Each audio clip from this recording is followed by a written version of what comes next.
गुपचुप्रु cancer विपद ए प्रकार आलोचना वर्तमान करा जाउछि। गोटे स्टैटिस्टिक्स वर्तमान चर्चार परिधि भीतर को आसी कैंसर कारण साजी पारे कि गुपचुप बा जहाँ पानीपुरी बोली आम कहे पार्टी को स्वादिया लगुच गुपचुप किंतु एभली भयानक रोग कैंसर कारण हो पारे बोली आलोचना आकलन करा जाउछि। कर्नाटक खाद्य सुरक्षा और निरापत्ता विभाग एमिति किछि सांघातिक तथ्य एबे साधारण रे भय सृष्टि करिछि। गुपचुप तथा हानिकारक कृत्रिम रंगरे प्रस्तुत होता खाद्य खाइले कैंसर हेबार आशंका थिबा दर्शाइछि कर्नाटक खाद्य सुरक्षा और निरापत्ता विभाग। राज्यर 79 जगारू 261 नमूना को परीक्षा करा जायतिला जेउथिरु 22% अर्थात 41 नमूना रे कैंसर लक्षण थिबा कहिछि कर्नाटक खाद्य और निरापत्ता विभाग। ता सहित 18 नमूना को अति निम्न मानर बोली कहा जायछि जेउथिरे ब्रिलियंट ब्लू सनसेट येलो टार्टाजाइन भली हानिकारक कृत्रिम रंग को व्यवहार करा जायतिला सूचना मिलिथिला जहाँ कैंसर कारण साजी पारे बोली कर्नाटक खाद्य सुरक्षा और निरापत्ता विभाग कहिछि। पूर्वर हानिकारक कृत्रिम रंग रे प्रस्तुत होता कोबी मंचूरियन कबाब कॉटन कैंडी परी चटपटा खाद्य को मध्य बैन करिछि कर्नाटक खाद्य सुरक्षा और निरापत्ता विभाग। किंतु कथा उठुछि जे खाली कर्नाटक नुहे कारण ये जो खाद्य गुड़िक विभिन्न स्थान रे बहु लोकों द्वारा ग्रहणीय होता है। चटपटा खाद्य समस्ते खाइबा को भल पाती तेणु जो गुपचुप हो बा कोबी मंचूरियन हो अबा एठी जो कॉटन कैंडी कथा कहा जाउछि सबु स्थान रे जदिओ ये कर्नाटक रे परीक्षा करा जायछि रिपोर्ट आसीछि से आधार आम चर्चा करुछे किंतु सबु स्थान रे कृत्रिम रंग व्यवहार करा जाउछि और जो कृत्रिम रंग ताहा संपूर्ण कार्सिनोजेनिक बा कैंसर सृष्टिकारी बोली मध्य विभिन्न समय आलोचना करा जाए केते स्वास्थ्य पाई क्षतिकारक होई पारे अधिक आलोचना करबा स्वास्थ्य विशेषज्ञ डाक्टर हरीश चौधरी जोड़ी छथि। डॉक्टर चौधरी स्वागत करबा आलोचना को जो कथा आमे देखुछे आज जो डाक्तर दिवस जो रही आपन को शुभकामना तार आ ता सहित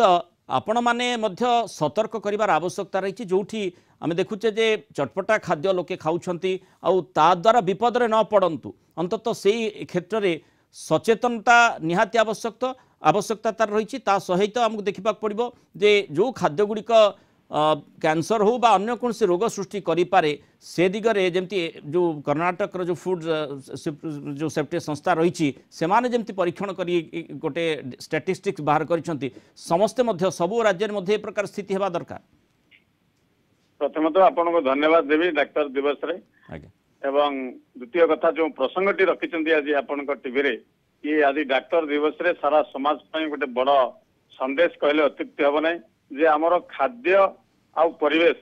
हमको सुस्थ रखे एवं असुस्थर कारण मध्य साधे ए कथाटी आज ये परीक्षा रिपोर्ट रू जना पड़ुछि जे आमे जहाँ खाद्य खाऊ अनेक खाद्य वर्तमान समय रे जेहेतु प्रक्रियाकरण हो बा अपमिश्रण शिकार हो ता द्वारा केमिकल मिसु बा रंग मिसु अपमिश्रण कारण अनेक खाद्यटा बेले बेले विषरे परिणत होउछि एवं अजानतरे साधारण मनुष्यटीए विष खाउछि से जानि पारु नाही। जेकोसी जगार हो जो उदाहरण देले आपण गुपचुप रे मात्र 22% कैंसर तैयारी करबा भलिया पदार्थ अछि बा रंग अछि से भलिया अनेक खाद्य पदार्थ अछि जो सैंपल करा जायतिला जो तथ्यटी रही जो कर्नाटक रे जो सैंपल कलेक्शन होइतिला ता भितर 22% जो सैंपल रहीतिला सेथिरे एभली माने सांघातिक सूचना आसी निश्चित भाव ये कर्नाटक रे मात्र किछि जगह रे फूड सेफ्टी टीम कलेक्शन करथिले एवं तार सर्वेक्षण रिपोर्ट किंतु सारा भारत रे जदि हमें देखिबा विभिन्न खाद्य रे अपमिश्रण रो मात्रा खराब रंगर मात्रा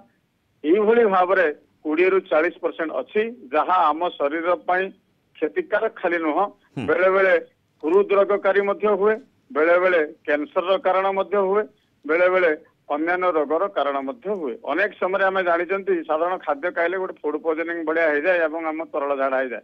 साधारण लोक एति जाने किंतु रेगुलर अपमिश्रित खाद्य खाइबा द्वारा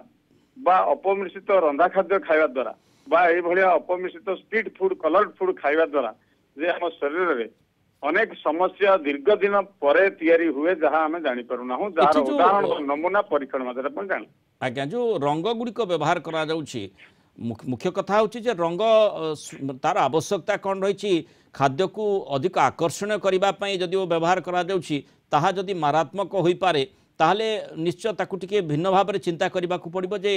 शरीर दृष्टिकोण तार केते आवश्यकता रही आ से दिगरे पदक्षेप जो व्यवस्थापक नेबार आवश्यकता रही किंतु जो रंग गुड़िक प्रकृत में आम शरीर को केते जो कार्सिनोजेनिक कथा कह जाउछि काहे कि कैंसर सृष्टिकारी से संपर्क में निहाती तर्जमा करा जिबार आवश्यकता रही निश्चित भाव एक कथा कहला बेलू मोर गोटे भल उक्ति मन पड़ी ओडिया रे गोटे कथा अच्छी रुचु न रुचु खा पिता एवं बुझु न बुझु पहर गीता ठीक से भाया कथा जो खाद्य सुंदर देखा जाए से खाद्य जे आम स्वास्थ्यकारक कथा भाविया भूल अनेक खाद्य थाए असुंदर देखा जाए पारे किंतु आम स्वास्थ्यकारक किंतु अनेक खाद्य अच्छी सुंदर देखा जाए किंतु स्वाद भी लगे किंतु आम शरीर क्षतिकारक ये भली सचेतनता साधारण लोकों भितर आसवा आवश्यक जे आमे सुस्थ खाद्य खाइबा किभली भाव में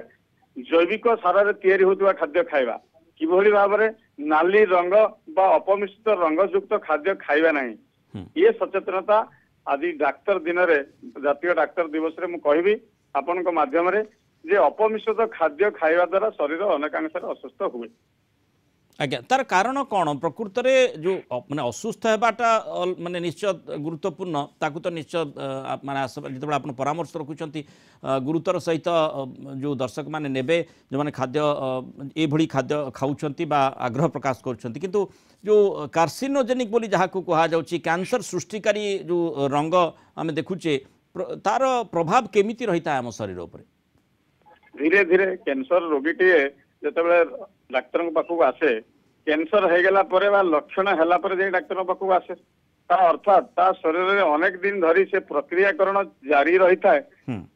बा ता भितर सेल रो मात्रा धीरे धीरे बढ़ु थाए से फुसफुस रे हो बा लिवर रे हो बा यकृत रे हो पेट रे हो जो मानकर पेट रे कैंसर होची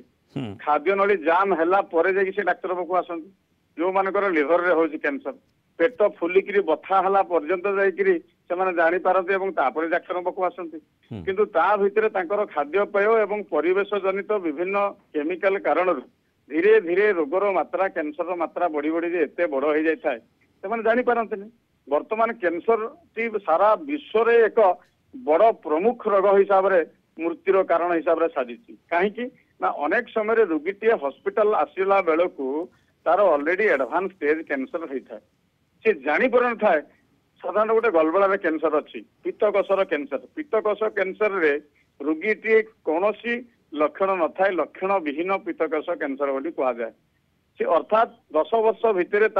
धीरे धीरे पित्तकोश कैंसर है विभिन्न केमिकल युक्त खाद्य खाइबा द्वारा पित्तकोश कैंसर है बढ़ीगला जिते बड़े लक्षण अति मात्रा रे बढ़ी जाए सेतेबेले जाई रोगी जानी पारे जे मो पित्तकोश रे कोन हेछि बा पेट बथा करछि मु डाक्टर पाखु एठी जो कथाटी कहा जायछि निर्दिष्ट भाव रे गुपचुप कथा कहा जायछि ता सहित जो भली माने जो सैंपल कलेक्ट करा जायतिला ता भितर गुपचुप रहितिला जो कोबी मंचूरियन कथा कहा जाउछि से मध्य रहितिला सेठी सॉस कथा मध्य कहा जाउछि जोथिरे आर्टिफिशियल कलर व्यवहार करा जाउछि तार प्रभाव प्रकृत रे शरीर उपर केमति रही थाए कारण ये जो गुपचुप पानी कथा कहा जाउछि ता भितर जो इंग्रेडिएंट्स गुड़िक रही है से गुड़िक कौन कार्सिनोजेनिक हुए कि बहुत प्रकार फूड एडिटिव्स अच्छी किसी प्रकार फूड ग्रेड कलर्स मध्य अच्छी जहाँ को कि एफएसएसआई सर्टिफाई करछि किंतु ता बाद मध्य विभिन्न अपव्यवसाय कारणरू बा अपमिश्र कारणरू मार्केट रे अपमिश्रित रंग एवं अपमिश्रित केमिकल उपलब्ध जहाँ को खाद्य रे पकई प्रक्रियाकरण कले अनेक स्वाद लागे गुपचुप रे एभलिया केमिकल अच्छी पाउडर अच्छी पकईले थरे आपन सेठी गुपचुप खाइले आ 10 थर जीवे कहबे मते एही गुपचुप भल लागुची चाइनीज फूड आपन देखिबे मंचूरियन आइटम देखिबे जोंथिरे कि छोट छोट केमिकल अच्छी जोगुड़ा कि फूड ग्रेड रे सर्टिफाई नुह एफएसएसआई सर्टिफाइड नुह किंतु ता पकईले आपन को जीभरे देला मात्रे एते स्वादयुक्त लागिवो आपन को इच्छा हो से दुकान को बारंबार जीवी तेणु लोकों को आदि दिन में मेसेज देवा कथा जे स्वाद कलर बा रंग आकु न देखी जोटा स्वास्थ्य पक्षे हितकारक ताकू देखा आवश्यक से भाया स्वास्थ्ययुक्त हितयुक्त खाद्य खाया कथा बहुत बहुत धन्यवाद डॉक्टर हरीश चौधरी आम सहित रही मतामत रखि।